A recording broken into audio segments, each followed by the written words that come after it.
está comigo, né? Vamos falar então sobre esse assunto importante.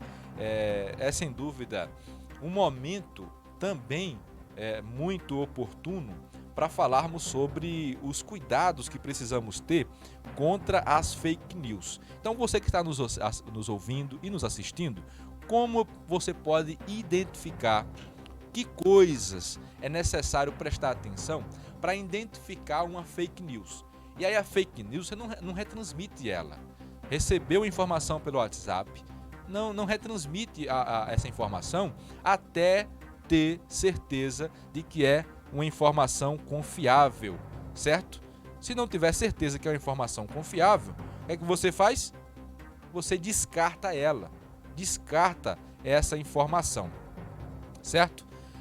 Márcio, muito obrigado por tua participação novamente, é um prazer recebê-lo.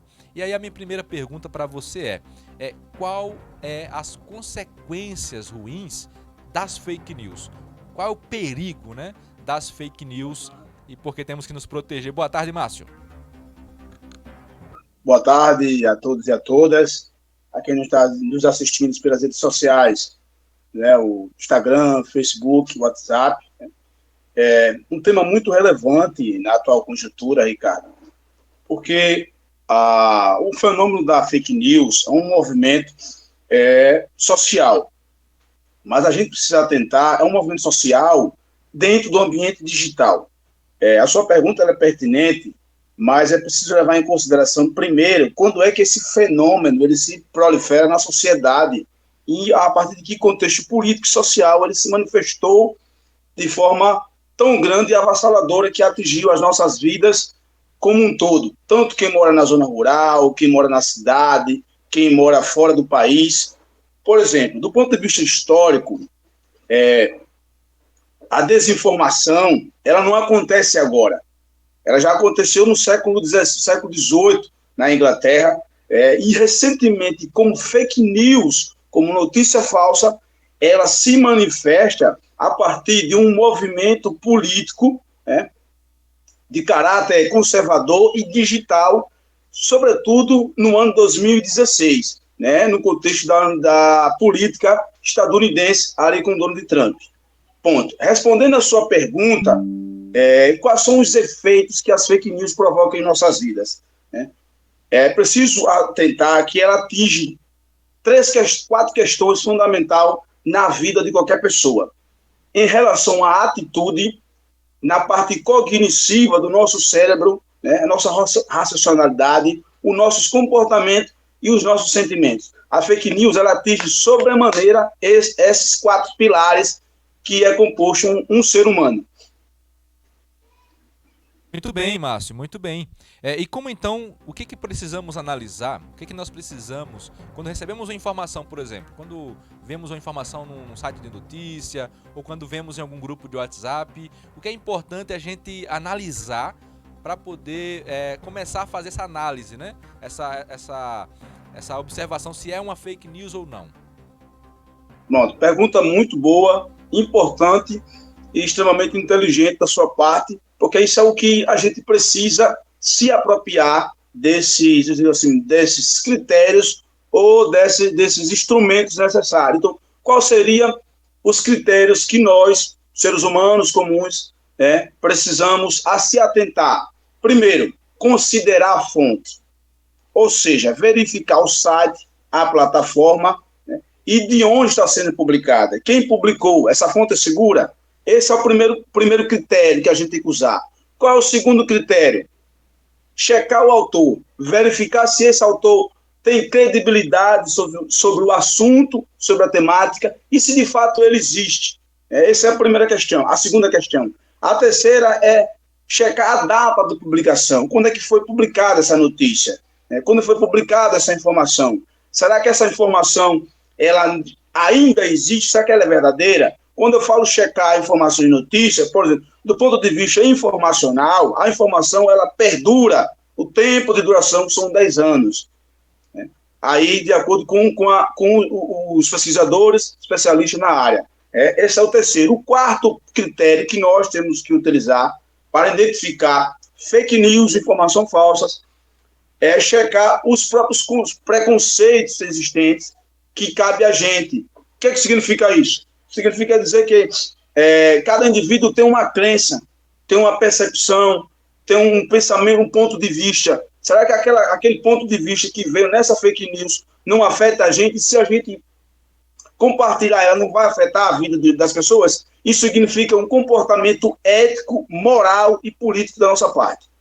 E o quinto se refere ao quê? Ler mais sobre o tema. Significa o quê? Que é necessário que nós, ao recebermos certa informação que tem como característica uma falsa verdade e uma falsa informação, a gente precisa ler sobre mais o assunto, pesquisar mais sobre o assunto. E, por último, mas não menos importante, consultar os especialistas, como é o caso que a gente está acontecendo agora. Consultar um bibliotecário, consultar um jornalista que você garante que ele vai trazer aquela informação. Todos esses critérios são necessários. Lembrando que esses critérios não foram construídos por mim, são critérios construídos pela Federação Internacional de Bibliotecários da América Latina, a IFLA, isso publicado em 2020. Além disso, existem outras manifestações, outras agências de checagem, né, como a Lupa, entre outras ferramentas. Muito bem, Márcio. Essas checagens são realmente importantes, né? É importante serem feitas, né? E aí, uma outra pergunta, Márcio. Do que você tem acompanhado, né, até no noticiário e tudo, você acha que a maneira como está sendo combatida essas fake news está sendo feita da forma correta ou poderia ser feita com mais rigor? De acordo com os estudos que a gente vem fazendo, né, sobretudo quando ela se manifesta, né, os autores, os achados científicos, as pesquisas, tanto ela do ponto de vista teórico como do vista prático, o que o país precisa, né, como um todo, né, um país com um continente como é o Brasil, o que o país precisa? O país precisa, primeiro, analisar, né, de fato, de onde vem o interesse das fake news, né? Há autores que dizem que trata-se também de um movimento econômico por trás da monetização das redes sociais utilizadas por essas pessoas. E o mais importante nessa pergunta sua, Ricardo, é que o país necessita de um programa de alfabetização, de competência e informação imediática na base educacional. Como está acontecendo na Finlândia. A Finlândia, desde 2014, a Finlândia agora atingiu um número, ficou em primeiro lugar no que tange ao combate à fake news e os critérios utilizados. Então, o país precisa trabalhar na educação um programa que viabilize os cidadãos, seja ele urbano ou rural, né, condições necessárias para combater, se proteger das fake news.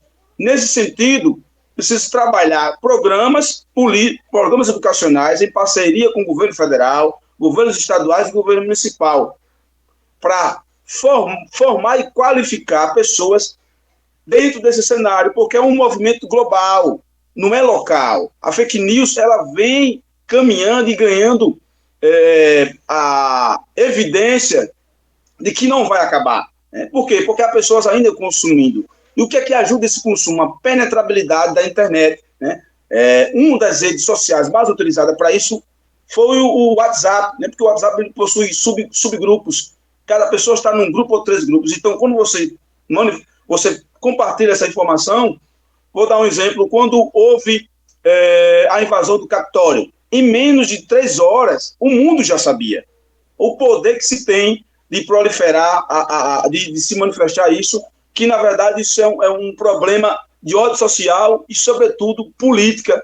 E outra coisa, nós, como cidadãos, temos a responsabilidade de combater esse fenômeno que só atrasa o crescimento econômico, social da sociedade. Muito bem. Obrigado, viu, Márcio? Foi muito bom os seus esclarecimentos. O Márcio formado, né, em competência da informação, falando para nós sobre como podemos nos proteger, o perigo e como se proteger das fake news. Muito obrigado, Márcio, e aguardamos você num outro momento, próxima semana, para falar sobre um assunto sempre muito pertinente, viu? Obrigado mesmo por sua participação. Muito obrigado pela oportunidade e quero deixar aqui que agora em 2022, no ano passado, a Federação de Bibliotecários, a FEBAB, lançou um manifesto de combate à fake news e lá a gente encontra qual o perfil de pessoas e como deve se adequar à sociedade no combate à fake news. Muito obrigado pela oportunidade e até uma próxima, mais um diálogo do que mais uma palestra ou uma aula. Muito bem, muito bem. Falamos então com o Márcio Costa, né, especialista, formado em competência da informação e falamos sobre o combate às fake news. São 14 horas e 15 minutos.